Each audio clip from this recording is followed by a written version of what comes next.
ఒక కాలేజ్ నుంచి మన దగ్గరికి ఒక 100 మెంబర్స్ ఉంటే 70 to 80 మెంబర్స్ వస్తున్నారు. ఆ 70 to 80 మెంబర్స్లో ఆల్మోస్ట్ ఆల్ కాలేజ్ టాపర్లు కానీ ఆ కాలేజీలో ఉన్న వాళ్ళు కానీ అందరూ మన వాళ్ళయ్యే ఉంటున్నారు అచీవర్స్ నుంచి. ఇలానే ఇంకొకటి నేను దీనికి బెస్ట్ ఎగ్జాంపుల్ చెప్పాను. 2018-2017లో మా అచీవర్ స్టార్ట్ అయినప్పుడు దాని తర్వాత 2018లో కర్నూలు మెడికల్ కాలేజ్కి వెళ్ళాం. ఆల్మోస్ట్ ఆల్ 150 మెంబర్స్ ఉంటారు.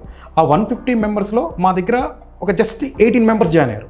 డాక్టర్ రవితేజ అని రేడియాలజీ చేశాడు. ఆ బ్యాచ్ ఆ స్టూడెంట్ వాళ్ళ ఫ్రెండ్స్ అందరూ 18 మెంబర్స్ మాత్రమే మా దగ్గర జాయిన్ అయ్యారు అప్పుడు అచీవర్స్ బ్యాచ్లో. ఆ 18 మెంబర్స్ 6 months మన దగ్గర క్లాసెస్ విన్నారు. 6 months ఆల్మోస్ట్ ఆల్ ఎగ్జామ్స్ రాశారు. ఎగ్జామ్ రాసిన తర్వాత వీళ్ళందరికీ 18 మెంబర్స్లో 15 members total entire Kurnool medical college 150 members దాకా జాయిన్ అయ్యారు. మన దగ్గర ఓన్లీ అప్పట్లో 2018 సంవత్సరంలో మన దగ్గర జాయిన్ అయింది జస్ట్ 18 మెంబర్స్.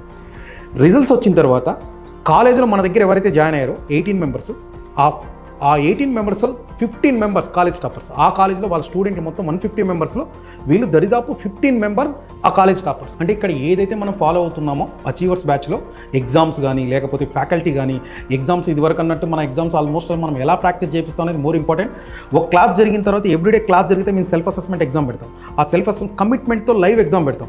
ఈ ఒక క్లాస్ ఒక 3 to 4 days జరుగుతుంది. కొన్ని పెద్ద సబ్జెక్టులు 5 to 7 days 10 days కూడా జరుగుతాయి. ఒక సబ్జెక్ట్ ఫర్ ఎగ్జాంపుల్ అనుకుందాం 4 days జరిగింది అనుకోండి. 4 days క్లాస్ జరిగిన రోజు మార్నింగ్ 9 to ఈవినింగ్ 6 దాకా జరుగుతుంది. 9 o'clock సెల్ఫ్ అసెస్మెంట్ పెడతాం. అలానే ఆ సబ్జెక్ట్ కంప్లీట్ అయిన తర్వాత 3 days గ్యాప్ ఇచ్చి సబ్జెక్ట్ వైజ్ టెస్ట్ పెడతాం. ఇలా 1 monthలో ఏవైతే క్లాసెస్ జరుగుతాయో వాటన్నిటిపైన మళ్ళీ ఒక క్యుములేటివ్ టెస్ట్ పెడతాం. అంటే 1 monthలో almost all NEET PG prepare అయ్యేటప్పుడు ఎవరికైనా స్టూడెంట్కి ఏం చెప్తారంటే 2 revisions 3 revisions చేయాలంటారు. ఆల్మోస్ట్ ఆల్ 1 monthలోనే మన స్టూడెంట్తో self assessment, subject wise test and cumulative test 3 times revision అయ్యేటట్టు ప్లాన్ చేస్తున్నాం. ఇది కంప్లీట్ అయిన తర్వాత 6 months కోచింగ్ క్లాసెస్ అన్ని కంప్లీట్ అయిన తర్వాత మా సిగ్నేచర్ ప్రోగ్రామ్ హైదరాబాద్ బాటి achiever signature program exam revamping program. ఈ ఎగ్జామ్ రివాంపింగ్ ప్రోగ్రాంలో daily telegram quiz and then night daily topic test. ఈ డైలీ టాపిక్ టెస్ట్ అన్నీ కంప్లీట్ అయిన తర్వాత క్యుములేటివ్ టెస్ట్ ఆల్మోస్ట్ ఇక్కడ మళ్ళీ 3 times. ఈ క్యుములేటివ్ టెస్ట్ అన్నీ కంప్లీట్ అయిన తర్వాత కాంబో టెస్ట్ కంప్లీట్ అయిన తర్వాత గ్రాండ్ టెస్ట్.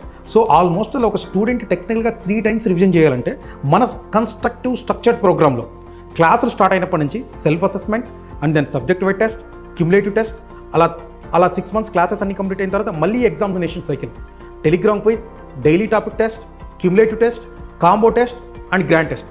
ఇలా ఆల్మోస్ట్ ఆల్ 8 to 9 times టెక్నికల్గా రివిజన్ అయ్యేటట్టు ఎంటైర్ కన్స్ట్రక్టివ్ స్ట్రక్చర్డ్ ఫార్మేట్ ఉంటుంది. ఈ ఫార్మేట్ ద్వారా స్టూడెంట్లు క్లాస్లో ఒక 300 మెంబర్స్ ఉన్నారనుకోండి, ఒక 50 మెంబర్స్ రాస్తే ఆటోమేటిక్గా మిగతా వాళ్ళందరూ అతను రాస్తారు ఇతను రాస్తారని వాళ్ళకే మోటివేషన్ వచ్చి ఖచ్చితంగా మనం ఇది ఫాలో అవుదాం అనేటట్టు తెలియకుండానే వాళ్ళతో ఈ డ్రిల్ చేయించే ప్రోగ్రామ్, ఎక్కువ ఎగ్జామ్ చేయించే ప్రోగ్రామ్ మేము ముందుగా అన్నట్టు ఎనీ కోచింగ్ ఇన్స్టిట్యూట్ ఎంటైర్ ఇండియాలో ఒక 3 to 4 లైవ్ ఎగ్జామ్స్ పెడతాం. ఆల్మోస్ట్ మేము 100 లైవ్ ఎగ్జామ్స్ కండక్ట్ చేస్తున్నాం. దీని ద్వారానే కంపారిటివ్లీ ఎనీ అదర్ స్టూడెంట్ బయట ఉన్న స్టూడెంట్ కన్నా అచీవర్స్ లోపల ఉన్న స్టూడెంట్ 20 to 30% మార్క్స్ ఎక్కువ తెచ్చుకోగలుగుతున్నారు. సో దీనివల్లే మాకు హ్యూజ్ సక్సెస్ వస్తుంది.